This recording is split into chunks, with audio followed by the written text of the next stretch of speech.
Welcome to a Texans fan perspective on who we should take at number 2 overall. Now, these as of April 19th, I think, or something like that, are the betting favorites to be taken at number 2 overall. So without further ado, I believe 5 players were listed, and I listed them 5 through 1. Then in the end, I reveal what I want us to do at the number 2 overall pick. And so coming in at number 5, we have Bryce Young, and the only reason he's not higher is because, we may not have the chance to take him. Now, here's the thing about Bryce Young. As a Texans fan, so let's say the Panthers pass on Bryce Young and, we have the chance to draft him.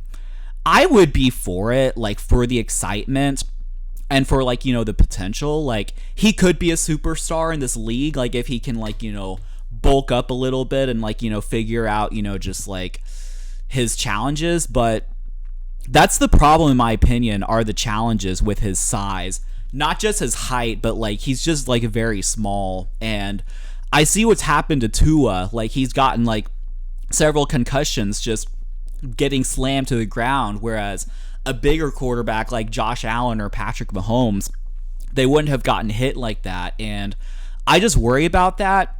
I would even especially worry about that, in front of behind our O-line. Now, actually, our O-line is not that putrid. We have Laramie Tunsil at left tackle, so it's not horrible, but it's still probably below average for sure. And just with a lack of supporting cast, I would worry about it.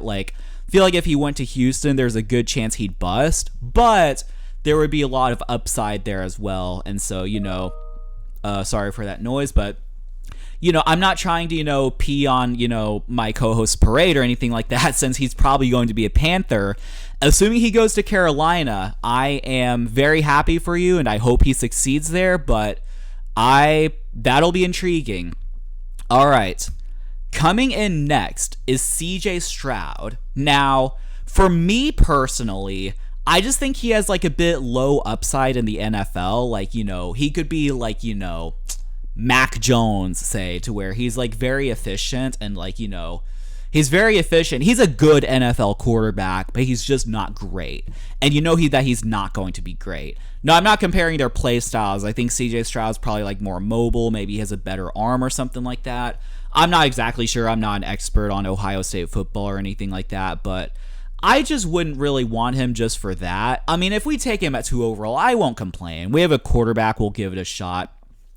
What I will say is that there's a rumor, there's a speculation that we're not going to take him because he has the same agent, David Mulugeta, as Deshaun Watson does. And remember when Deshaun Watson caused all this, not even with the lawsuits, but just demanding a trade and making us look bad and things like that.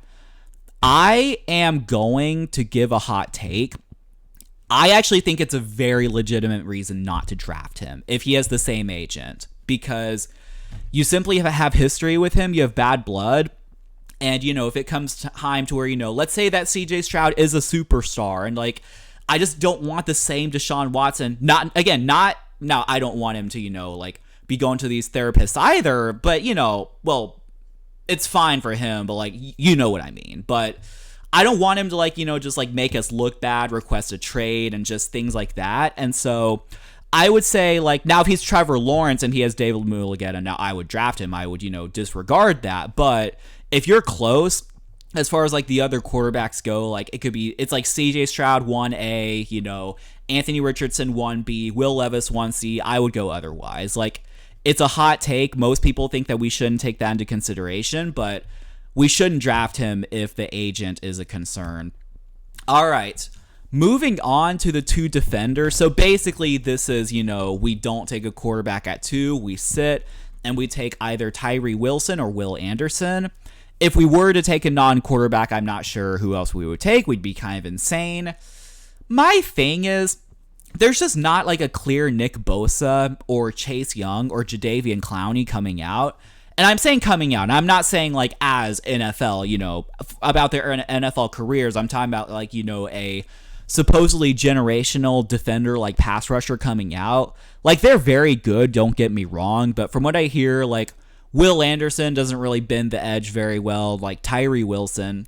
The Tyree Wilson hype reminds me a little bit of Trayvon Walker last year, to where like it was going to be Aiden Hutchinson, and then just suddenly Trayvon Walker, because he has long arms or something like that, was drafted. And so I'm not sure. I probably, I wouldn't burn the city of Houston if we did this, but my thing is we just need a quarterback. And yeah, I guess I'll talk about that more when I talk about my actual, my actual want, I guess, my actual suggestion. But I believe we need a quarterback. And, if we take a defender at 2, we do have the 12th overall pick, but are we just going to wait and see who falls there? Are we going to give up draft assets to like trade up maybe to 7 to snag Will Levis or something like that? Like, I'm just not sure. I just want us to get our guy at 2 and then just take best player available at 12. All right. Speaking of which, Will Levis, he is the favorite among quarterbacks to go number 2 overall. The favorite is actually Will Anderson, or at least at the time of this recording, which is, Friday, April 21st, so things could obviously change before then. Okay, Will Levis. Now, my co-hosts think he's the next Zach Wilson. I don't think that's necessarily a fair comparison, although it is possible. I mean, my thing with him is that, you just look at those muscles, like, just that he's displaying. He's very muscular, he's very jacked, and that works for like bodybuilding, maybe wrestling, just like lifting, stuff like that. But as an NFL quarterback, it kind of takes away some of like the fluidity, if that makes sense. Like Tom Brady, like obviously he's very, well built, and like he's very, his body is like, ideal, but he's not that jacked. Like, he just focuses on pliability and stuff like that. And so I'm not an expert on that, but I would just say, like, I just don't know if, like, that's going to bode well in the NFL. Maybe I'm just making a complete insane argument, but my other thing is that the comparison is Josh Allen, and, it's just going to be very hard for him to be Josh Allen. And so, I wouldn't burn the city of Houston if we drafted Will Levis either, but not ideal. And then there are some options of trading down. Now, I would say Cardinals, I don't think it would make sense for them, because why would they just trade from 3 to 2 if they can just take, a quarterback's going number 2? I think that's almost a guarantee, unless we take a defender. And so, like, why would they do that? Maybe they're afraid of, like, us taking a defender, or, like, some other team jumping up to take a defender. But I think the Cardinals should just stay put. Colts, no.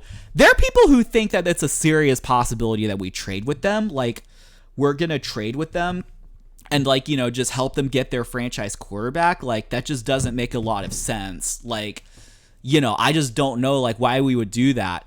Maybe if we truly thought to our core that all these quarterbacks were trash, and, like, we could just, like, fine, you can have them. Just give us some draft assets and have fun while we tank for Caleb Williams.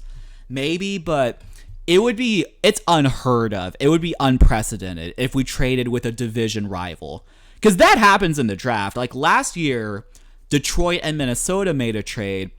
I think, yeah, Detroit moved all the way from like somewhere to like 16, and then they took Jamison Williams. But that's different. They made another trade. Like, I think, yeah, Detroit traded TJ Hawkinson to the Vikings. So interdivision trades do happen.